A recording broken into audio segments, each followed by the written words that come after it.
All right, coming up on this episode of Watch Culture, we're going to be talking about the 2017 Netflix original, Mudbound.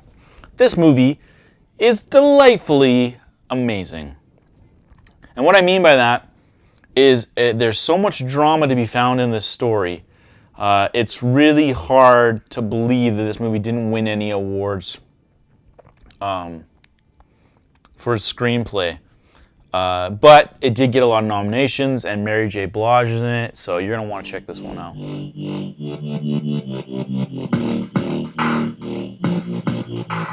All right, we're back for another episode of Watch Culture, the show where we give you recommendations on movies you should be watching. Today, I'm going to be discussing the 2017 Netflix original Mudbound, starring Jason Mitchell as Ronsel, Garrett Hedlund as Jamie, Jason Clarke plays Henry, Carey Mulligan plays Laura, Mary J. Blige plays Florence, Rob Morgan as Hap, and lastly Jonathan Banks plays Pappy. This is a movie set both before, during, and after World War II in the state of Mississippi on an island.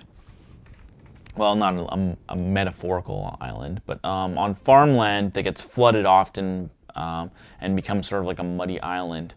The story is about two families. So one is the family of Ronsel, who is a frontline soldier, and his family is black, and they don't own the land, but they sort of own all the animals and the farm equipment, and they run the farm. On the other hand, you have Jamie, who's a fighter pilot and a captain, and his brother buys the farm land and buys the property to run the farm, and brings his wife, Laura, and his children, his two daughters, and his father, and obviously Jamie later shows up as well. So the story is about how these two families interact with each other, and the director, Dee Rees, also known for a couple of small films she did, also related to identity and racism and things of that nature. So one of them's called Pariah and the other one's called Bessie. Mudbound, though, is a very epically scaled film because it shows action in the war, and it shows action, in more of like dramatic action in the home, and the racism that Ronsel deals with, having left for war, being treated as an equal, and then coming back and having to fight for his rights in, Ku Klux Klan territory, effectively, where people are very racist. And so the film has a lot going on in it. The song Mighty River is Mary J. Blige's third song written for a motion picture, and it was given a nomination at the Academy Awards, along with nominations for screenplay and cinematography, and I think Mary J. Blige also got a supporting actress nom, but they didn't win any awards, which is too bad, because when I did finally watch the movie after last year's nominations, I think it deserved a lot more than just some nominations. I think it definitely deserved Best Original Screenplay, but that said, I don't want to focus on that. I want to talk about the movie itself. It's a really powerful story, and without me ruining the ending of it, it really does kind of revolve around the relationship of these two soldiers and how they interact with each other.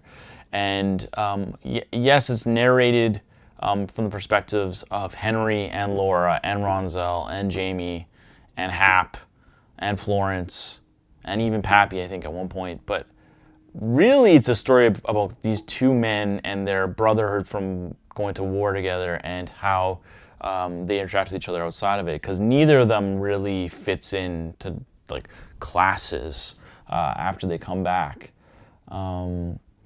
There's also a sequel book in the works called Fatherlands, which tells a story about Ronsel's family tree and bit of a spoiler alert here, but he does have a family overseas when he's in Germany, and he comes back to see his son later in the movie. But what's interesting about the movie is that the sequel is the story of his son, Franz, who lives in Germany and trying to connect with his father. So it's a very powerful drama, and Carey Mulligan does an excellent job as Laura. She even dressed the part based on some pictures she saw, I guess, of a woman from the 1940s who kind of had that haircut and style and seemed very defeated. Jason Clarke is excellent as Henry. So I guess this is the first non-documentary streaming film to be given a Academy Award nomination, which shows the times are changing. So that's another reason why I really love Mudbound, is because it kind of is a groundbreaking film in that reason. It's a well done movie. Rees did an excellent job directing and writing by the author of the book. I forget the author's first name, but last name is Jordan. So the screenplay has been adapted really well. The directing is excellent. The cinematography is excellent. The acting is excellent. It's a powerful story, and it's just one of those films where I think you have to go watch it in order to really understand why people love it, because short of me spoiling how the movie turns out, the powerful nature of it won't really mean anything until you actually sit down and sit through it. But let me just finish by telling you this. It's a movie set in war times. It deals with racism. It deals with family dynamics, and it's gritty. So it's a really interesting movie for those reasons. That said, I hope you liked the review. I hope you subscribe to the channel if you like the content, of course. Leave comments, leave some feedback. Tell me, what do you think of Mudbound? Did you love it as much as I did? Do you think it deserves more accolades than it got? Yeah, I think it's so fantastic. So check it out. We do more reviews on movies every week, and board games and albums, as well as professional interviews with creatives. And we talk about popular culture and how it impacts life, and from the dynamics of board gaming to what albums you should be listening to and how they've impacted our culture. That said, this has been Watch Culture. Thanks for watching, and we'll catch you next time.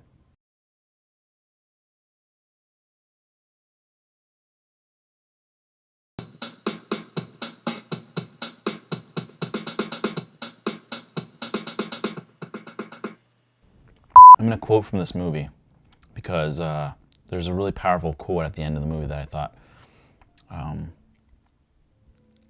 if it doesn't mean anything to you before you watch the movie, it will definitely mean something to you after you watch the movie. So this is Ronsel Jackson saying at the end of the film, "Should my story end there, silenced and defeated? Oppression, fear, deformity, it would take an extraordinary man to beat all that. I would have to wear myself off laudanum and self-pity and travel with a little card in my pocket that said mute. And then finally, I would have to cross the Atlantic yet again, this time not for war, but for love."